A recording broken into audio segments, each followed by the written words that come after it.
TDP నేతపై తుపాకీతో కాల్పులు. ఏపీలోని అన్నమయ్య జిల్లా పీలేరు మండలం వంటిల్లు గ్రామానికి చెందిన టీడీపీ నేత గిరి నాయుడుపై గుర్తు తెలియని వ్యక్తులు తుపాకీతో కాల్పులు జరిపేందుకు ప్రయత్నించారు. 10 మంది దుండగులు ఇంట్లోకి ప్రవేశించి కాల్పులకు యత్నించగా గిరినాయుడుతో పాటు అతని కుటుంబ సభ్యులు తిరగబడ్డారు. దాంతో వారు పరారయ్యారు. పోలీసులు ఘటనా స్థలానికి చేరుకొని తుపాకీని స్వాధీనం చేసుకున్నారు.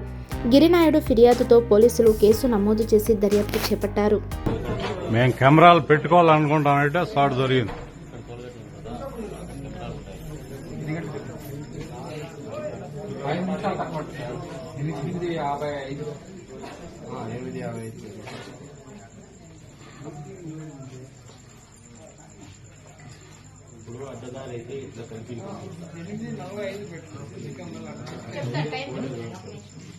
వేరే ఫోన్ చేస్తున్నా వాళ్ళు వచ్చి వెళ్ళిపోయింది చూడండి.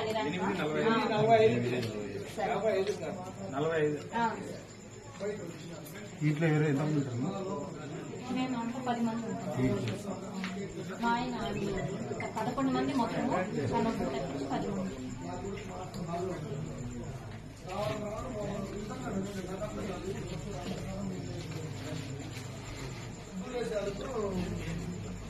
చెప్పండి అలా ఓపెన్ చేస్తారు, కాల్ చేస్తారు. అది పని అయిందో లేదో తెలియదు. అప్పుడు అది ఉన్నప్పుడు ఏం కాలేదని అనిపించాలి. నా మనసు లేసేసి పెట్టుకుంటే ఒకరిని పెట్టుకుంటే బయట వేసాను. ఫస్ట్ ఒకరు వచ్చినారు, నాకు గంట పెట్టినారు. లాస్ట్ ఓపెన్ చేసి కాలుస్తాను. అది పని చేయలేదని అర్థమైంది. అప్పుడు ఇద్దరు ఎంటర్ అయిపోయినారు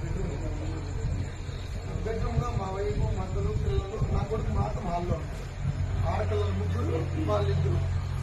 మా భార్య మా అమ్మ బెడ్రూమ్ లో ఉంటారు. అమ్మ హాల్లో గుమ్ముని నిలబడుతుంది. నాయన 7 బాత్రూమ్ లో ఉంటాడు. బయట వచ్చింది బాత్రూమ్. పిల్లలు రచ్చ చేస్తారే ఏమని పరిగెత్తుకుంటా గేట్ కార్డ్ పెట్టాలి. గేట్ కార్డ్ లాక్ చేయాలని డోర్ మెయిన్ డోర్ లాక్ చేసి వెళ్ళాలనుకుంటారు. అప్పుడు నాయన తిరగబడినాడు. నాయన ఏమో 2 ఏళ్ళు కొట్టాను. నేను అప్పుడు బెడ్రూమ్ కన్నా పెళ్ళిలాంటి వచ్చి ఒక ఇద్దరిని పెట్టుకున్నప్పుడు చూస్తే నాయన వాళ్ళకి వచ్చి ఇద్దరిని చూసినారు. ఇంకా డౌట్ వచ్చింది, నా కోసం వచ్చింది. మెయిన్ డోర్ లాక్ చేసింది కాంపౌండ్. దాన్ని తోసుకొని వచ్చాను. బయట ఇద్దరు పట్టుకున్నారు. ఇంకో ఇద్దరు ఎగస్తా ఉన్నారు. నేరుగా మెయిన్ రోడ్ల వరకు గన్ను పెట్టుకొని వచ్చాను. బస్సు వచ్చాము. కొంచెం వేగం వచ్చుకోండి విద్యార్థి ఒకటి వదిలేను.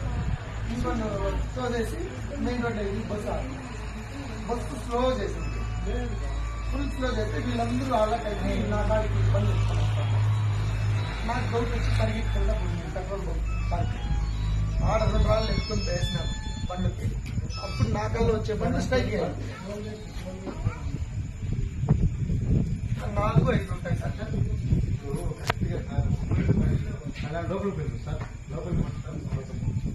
ఫస్ట్ ఒకడు, తర్వాత బెడ్రూమ్ ఇద్దరు, ఈ మెయిన్ గేట్ కాడ ఇద్దరు, ఈ కాంపౌండ్ గేట్ కాడ ఇద్దరు ఉన్నారు.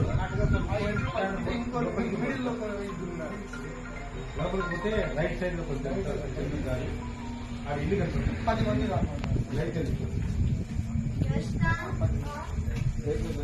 మెయిన్ రోడ్ మీదనే పెద్దగా లైట్ పెద్ద లైట్ తెలుగు మాట్లాడతారు.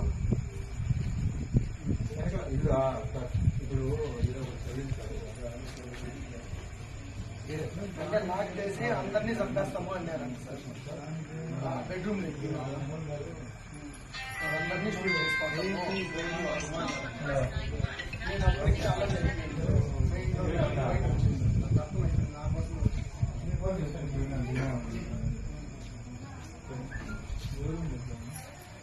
ఉంది సార్. అందరూ ప్రతి ఒక్క దగ్గర ఉంది సార్. చెప్పాలా బర్త్డే ఫంక్షన్ చేసుకుంటాను. అది అయిపోయింది. పిల్లలు డ్రెస్సులు మార్చుకునేదానికి బెడ్రూమ్ అయిపోయినారు. నేను టీవీ చూసి హాల్లో ఉన్నాను. ధనమని ఒకడు వచ్చి గన్ పెట్టి ఫైట్ చేసినాడు. అది ఓపెన్ కాలేదు. తర్వాత ఇద్దరు బెడ్రూమ్ వెళ్ళిపోతున్నారు గన్ ఎత్తుకుని. మా మొత్తం ఫ్యామిలీ అంతా చంపేస్తామన్నారు. బంగారు ఇస్తాం, మీరు మీకు అవసరమైతే డబ్బు బంగారు ఇచ్చేస్తామంటే, డబ్బు బంగారు కాదు, మిమ్మల్ని పూర్తిగా ఫ్యామిలీనే లేపేస్తామని వచ్చినారు. మా మెయిన్ డోర్ లాక్ చేసి లోపలే అందరినీ ఇది చేయాలనుకున్నారు, చంపేయాలనుకున్నారు. మేము వెంటనే తేరుకొని నాయన వచ్చినాడు. అక్కడ అడ్డపడినారు, నాయన్ని కొట్టినారు. బెడ్రూమ్లో మా భార్య వాళ్ళు గట్టిగా ఉండి ఒక గన్ను పెట్టుకున్నారు. ఆమె కడుపు పైన తన్నారు. ఆమె హాస్పిటల్కి పోయింది. బయట డోర్ తీసుకొని వస్తే ఇంకా 2 ఉన్నారు. అటు నుండి 2 గన్లు పెట్టి వాళ్ళ హాస్పిటల్ దగ్గరికి తొడుకొట్టినారు. నేను ఆడ తిరగబడి ఇచ్చేసిన ఒక ఆర్టీసీ బస్సు వస్తుంటే మెయిన్ రోడ్లో ఆపిన. అది స్లో చూసి వీళ్ళందరూ బండి ఎత్తుకొని నా కాడికి రాబోయినారు. నేను పెట్రోల్ బంక్ కాడికి పరిగెత్తుకుంటా పోయి ఆ రాళ్ళు ఎత్తుకున్నాను. అప్పుడు వెళ్ళిపోయినారు.